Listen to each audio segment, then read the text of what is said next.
Hello, and thank you for attending this discussion regarding the future of the energy industry and robotics. My name is Travis Schneider, and I'm a business development manager with RE2 Robotics, a Pittsburgh-based robotics company, a CMU spinout focused on mobile manipulation. Joining me today is Anna Siefken. Anna is the executive director of the Wilton E. Institute for Energy Innovation at Carnegie Mellon University. So welcome, Anna, and thanks for joining me. Very glad to be here. Thank you. Great. And just to get started with a couple of introductions, first, the Scott Institute serves as a hub for energy information, collaboration, research, and partnership for energy innovation at Carnegie Mellon. The Scott Institute seeks to optimize energy resources through the reduction of environmental impacts of energy production and development of breakthrough technologies that will provide global impact and enable a sustainable, low-carbon energy future, something I think we all can get behind. Absolutely. RE2 is a CMU spinoff that specializes in outdoor robotic manipulation. Since 2001, RE2 developed a robotic technology to support explosive ordnance disposal for the U.S. Department of Defense. RE2 is now looking to leverage its nearly 2 decades of experience in developing highly advanced ground and underwater robotic technology for the DoD to support the energy industry. So just to get things started here, Anna, perhaps could you get us started by talking a little bit about some of the recent observations within industry? Yeah, well, I guess we could start. First, I want to start by saying thank you for being included in this opportunity. Obviously, we're always excited to partner with spinouts from the university, particularly those that have been so successful for so long. So thank you so much. It's interesting when we start talking about 2020, I mean, where to begin? We started the year with oil and gas prices down. We thought that might be, the story, but clearly it isn't the story of 2020. Since March of this year, we've had tremendous numbers of disruption, not only to the industry from COVID-19, but also from other kinds of disruptions that we've had, sort of societal, environmental, and a movement around equity that's really important, particularly because there's so many energy topics that are sort of wound up with equity. So really that reduction of carbon emissions, there's a lot of talk about that. So did we really see a reduction? And what we're finding is that it was temporary. So when the power plants shut down in other countries, when we stopped driving as much as we do, we did see that sort of temporary, the clearing of the skies. We saw these pictures of other countries where suddenly they could see the blue sky. But we're seeing no indication necessarily of permanent behavioral shifts, particularly among people who are employed. And those who are in a position to make decisions. So if you think about it, we've got those that are still employed and those who are not employed. So we're finding that the people who are employed often have the ability, they have the kinds of jobs where they can work from home. They might have a personal car, whereas if they were doing the usual thing pre-March of 2020, they might still be taking public transportation, which now is seen as something that's potentially not as safe.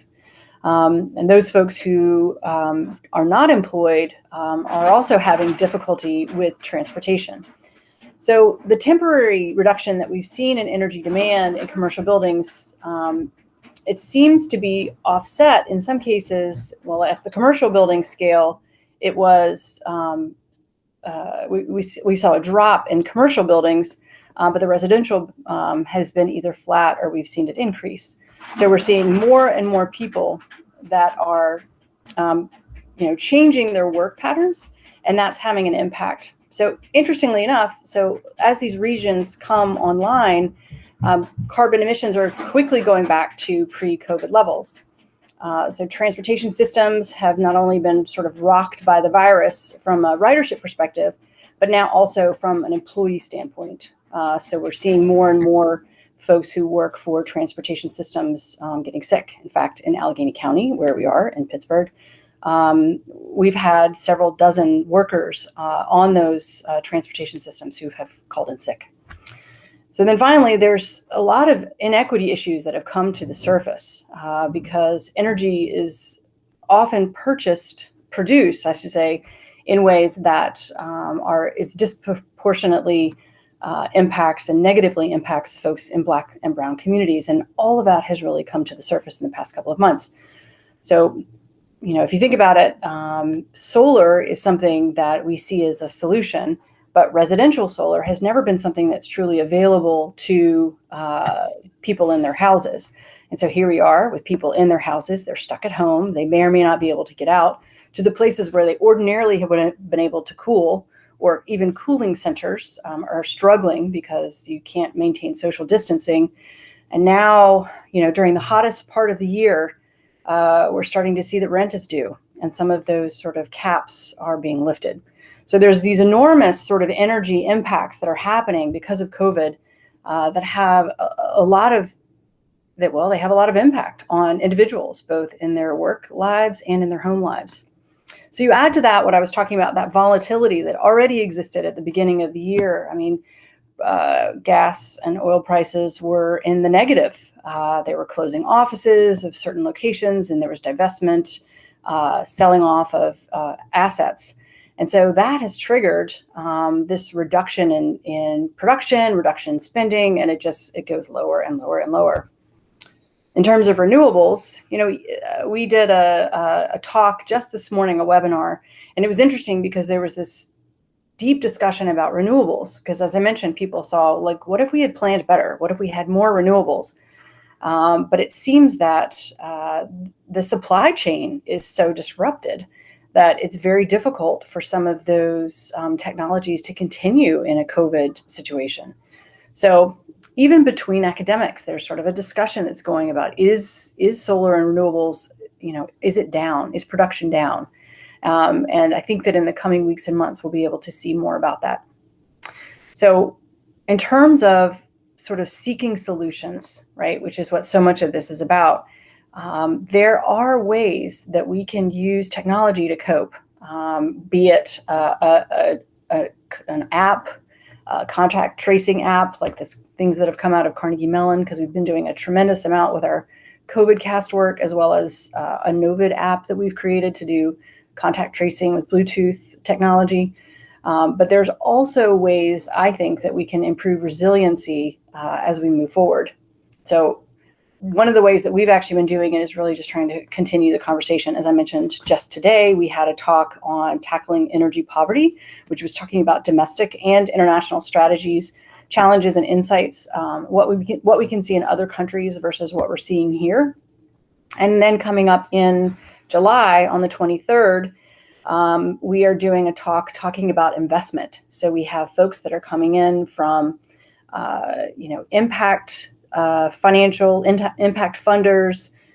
Prime Impact Fund is a major player, as well as Energy Foundry out of Chicago. So we're bringing together folks from national labs and different perspectives to talk about how investment can continue to happen to keep these new technologies moving forward, even in this pandemic time. So those are some of the things that I've seen in terms of the balancing act that happens during something like a pandemic and time of major disruption. Wow, that was a lot there, Anna. Thanks for a lot of great insight. Interesting time. And just like you noted, I mean, it seems like we're all learning almost by the day amidst this very dynamic environment. So for the next portion of our discussion, I wanted to kind of continue the conversation talking about some other challenges in industry. And some of these even predate COVID. The first that come to mind is labor costs. So, despite, I think, a lot of hard work within the energy industry overall to reduce costs, in general, one area where costs have at least plateaued, if not risen with time, is labor. And while that's to be expected, right, everyone kind of expects that wages continue to increase with time, there's an obvious tension between balancing energy costs and labor costs, right? So from my observation, it's really forced, utilities and a variety of other organizations to try to uncover new ways of improving labor productivity in order to remain ahead of labor cost escalation. I don't know, Anna, if you had any other insights more from like the renewable space that you'd like to share as well. Well, yeah, in the renewable space, we continue to actually see sort of a deflation of much of the hardware related costs in renewables, but the efforts are being cannibalized by decreased costs due to labor. And I would talk a lot about supply chain. So if you want to get these, if you want to get panels made or manufactured, there are very few manufacturing sites in the United States, a couple in Ohio, but that supply chain is critically important. So when you're talking about labor, if you can't get the materials to make or install renewables, you're at a standstill. So we see this increase in labor rates and labor competition that's coming on. It's in the construction process and it's dependent on manual labor. So it leaves developers without a whole lot of alternatives. Yeah. Yeah. And in either of those, I agree. In either of those cases, I believe, robotics have matured to a point where we can not only reduce the component costs, so for instance, of the actual manufacturing of solar modules, but also to augment that manual labor, improving labor productivity, quality, and safety, regardless if we're talking in the context of traditional like utility use cases or potentially producing those new renewable assets. One other topic that I wanted to raise as well is one that I think often gets overlooked, and that's operations and maintenance. What are your thoughts there, Anna? Yeah, so operations and maintenance costs have always been a concern, particularly within renewables, and I would also say within energy efficiency. So both in the residential and commercial space, it can just be very, very difficult to maintain those costs. So despite how many of these technologies have a lot of appeal, there's some degree of ongoing maintenance, so like cleaning or operational oversight. So what do you think from sort of a robotics perspective on that?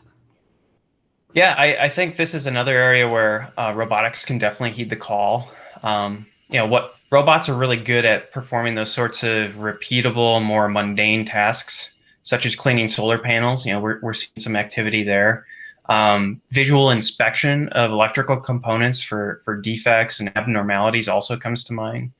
This is an area where, in particular, drone technology has really shined, demonstrating a lot of value in those sorts of applications where, regardless if you're talking about the inspection of renewable assets or ongoing inspection of traditional transmission and distribution assets, they're able to extend the reach of a single operator a lot further.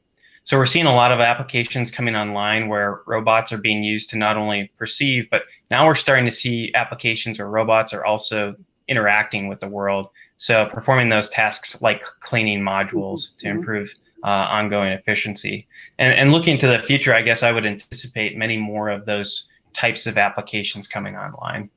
Yeah, well, I agree with you. I think that the use of drones in identifying some of those problems, and then artificial intelligence is being used to understand and predict when the cleaning is going to need to happen. So there's some pretty interesting products, I think, on the market. But one interesting thing, and I want to talk about it as like a last area, is really fear of robotics. So obviously, there's a lot of fear that people have. And concern that somehow people will lose their jobs over robots. So I'm curious, sort of in this context, can you talk a little bit about that fear that people have? Yeah. This is a topic that was definitely very popular, I would say, especially within 2019 and even in 2020, where news media and a variety of different groups have raised this as a topic of concern, and I fully appreciate it and I understand it. But while that might come across as scary and create its own challenge of adoption for those in industry, where people think robotics and artificial intelligence might actually be coming for your job, the opposite is actually true, and it's kind of counterintuitive.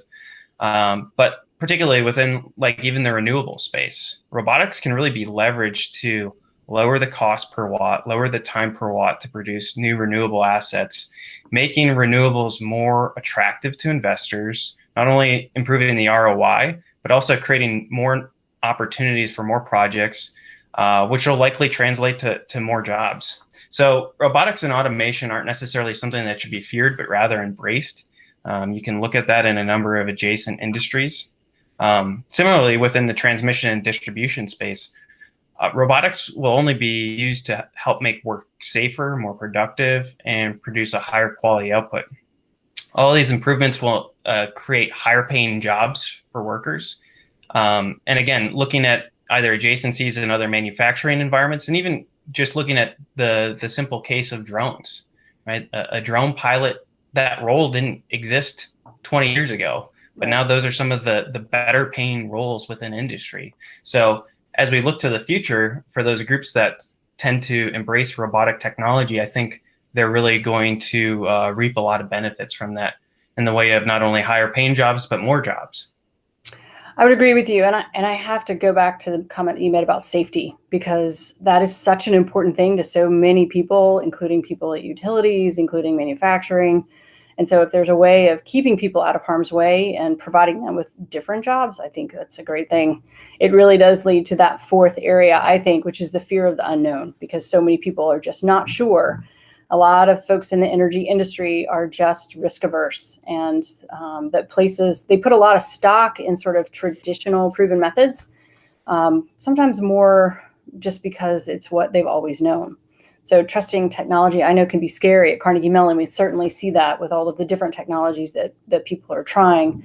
And it can be paralyzing when one thinks about something that possibly could go wrong. Yeah, and I mean, going back to the dynamic environment that we're within right now amidst COVID and all the other recent trends that you alluded to earlier within this discussion, I think it's raised the topic of, if we continue to do the same thing we've always done when we're dealing with these sort of dynamic scenarios, we might have created an overly fragile system. And I would actually argue that the upside potential should challenge a lot of those feelings that people might have. Robotics can be used to not only minimize, if not eliminate, a lot of those workplace hazards. Regardless if you're talking about fear of contact or risk of contact, I should say, with like a high potential source, or simply handling large, bulky, ergonomically challenging items. Even something as simple as going out and working in the heat of July or the snow of January and December, right? In addition, robotics are much more repeatable than humans. So when conducting a given task, they can improve quality of workmanship, potentially improve the longevity of a given asset. And again, I know we already hit on this, but finally, robotics will improve labor productivity. I mean, I view robotics as a means by which to give an operator an extra set of hands or an extra set of arms to do a given task. So it's just going to make you more effective at doing the things you're doing anyways. So I guess, the next part I wanted to talk a little bit about is probably more the meat that people are interested in, and that's kind of looking to the future and thinking about those future opportunities. Mm-hmm. And overall, I think a lot of the challenges that we just alluded to also present opportunities to the right organizations within the energy industry. So we've already, I think, hit on the fact that robotics have a strong track record of improving safety, quality, and productivity. And again, where one can look at other adjacent markets that have embraced robotics, we've already seen the impact that they've made. In particular, like if you think about the automotive market, no one in their right mind would enter into a production automobile manufacturing scenario without a high degree of automation or robotics in 2020. Yeah, I completely agree. I mean, it's probably also worth noting the impact that drone technology has had on the commercial industry sector. So this technology it first became available commercially around 2013. So, drones have been used for inspection of energy assets, and they've quickly become a $500 million industry. So where do you see sort of those opportunities, and, particularly with drones, making the biggest impact? Yeah, as you've indicated, most of the technology that's been exploited today is being used to simply perceive the world or automate a lot of those inspection related tasks. I think as the market data has confirmed, right, that is making a huge impact on the industry. Again, scrolling the clock back to, I want to say, commercial drone technology was first available in the year 2013, and now it's a $500 million industry. The market has definitely responded. So as we look to the future, I think we'll begin to see more of those applications start to come forth where robotics are actually interacting with the environment, probably performing many of those more hazardous tasks that workers have otherwise had to expose themselves to. So not only will operators be able to see the world through robots, they'll also be able to physically manipulate the environment through robotics at some level. Well, that actually brings up another question for me, which is, since, I mean, robots have been around for a long time. So what's the big change? Like, why has it been enabled, and why are we getting to this point? I mean, that's a really big industry at this point. Yeah. I mean, and that's a fair point to point out. So I would say, so commercial industrial robots started around the early 1960s. And in a lot of ways, the robots within like an automotive factory haven't really changed that much. So I think that's a fair assessment by many. There have, however, been many advancements in a lot of ground robotic platforms where we've been producing highly advanced robotic technology that's become much more compact, much more power dense. This is allowing robots to be able to navigate tighter, cluttered spaces in outdoor environments where, traditional industrial robots that relied upon, 483 phase wouldn't be able to do that. Second is computing. So computing's become extremely compact and extremely power dense.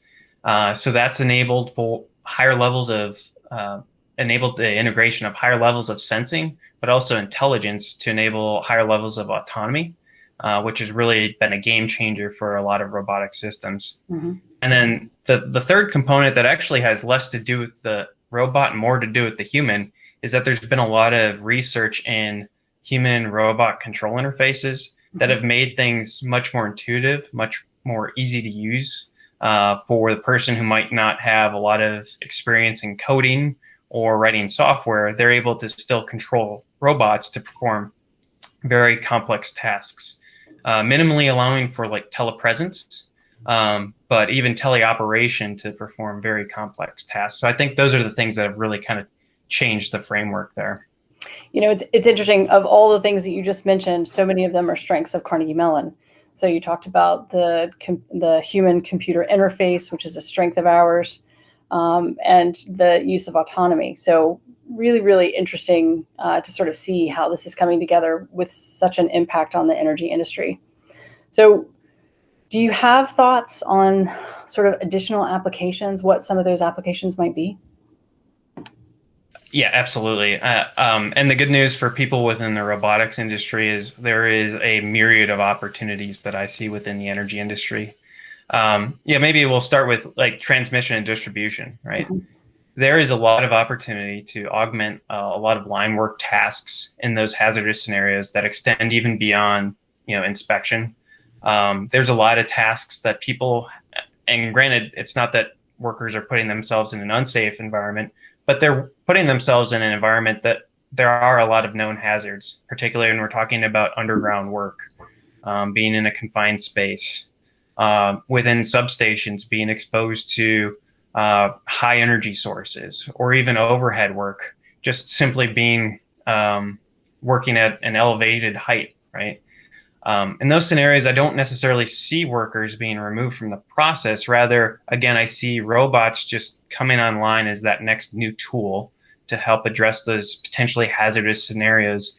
First, improving their safety. Second, improving their labor productivity, but then also the quality of their work. I think there's also just as many, if not probably more, untapped opportunities within the renewable space as well. Just like we had mentioned earlier, many of the construction work practices are almost entirely dependent upon human labor, aside from the use of like heavy equipment, right? In order to produce new renewable assets particularly within the solar industry, that's extremely true.